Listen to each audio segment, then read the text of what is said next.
Hi అండి, welcome to my channel. ఇప్పుడిప్పుడే మనకు ఒక బ్రేకింగ్ న్యూస్ అయితే రావటం జరిగిందండి. ఏపీ రాష్ట్ర వ్యాప్తంగా కూడా ఉద్యోగులకు సంబంధించి బదిలీలకు చంద్రబాబు కసరత్తు అయితే చేస్తున్నారు. ఆ పూర్తి వివరాలు అయితే వీడియోలో తెలుసుకుందాం. మీరైతే వీడియోని ఎక్కడా కూడా స్కిప్ చేయకుండా ఎండ్ వరకు అయితే చూసేయండి. వీడియో నచ్చినట్లయితే తప్పకుండా లైక్ చేయండి, షేర్ చేయండి. ముఖ్యంగా ఉద్యోగులకు సంబంధించి బదిలీలను అయితే ప్రభుత్వం నిలిపివేయడం అయితే జరిగిందండి. ఎందుకంటే మునుపు అంటే జగన్ ప్రభుత్వం ఈ విధంగా బదిలీలని ఎట్లా అంటే అట్లా నిర్వహించిందని చెప్పి చంద్రబాబు వాటిని ఆపించడం అయితే జరిగింది.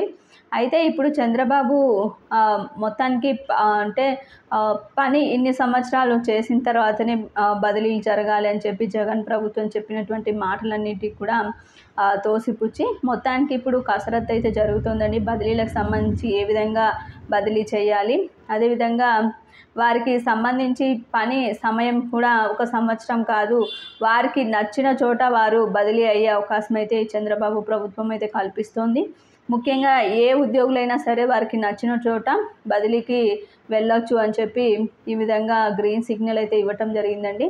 ఇదొక గుడ్ న్యూస్గా అయితే చెప్పుకోవచ్చు. ఇంకా దీనికి సంబంధించి పూర్తి విధి విధానాలు అయితే ఒక 2 రోజుల్లో అయితే రానున్నాయండి. వచ్చిన తర్వాత బదిలీల ప్రక్రియ అయితే ప్రారంభమవుతుంది. మునుపు ఐఏఎస్ ఐపీఎస్లకు మాత్రమే వారికి నచ్చినప్పుడు బదిలీ చేసుకునే అవకాశం అయితే ఉండేది.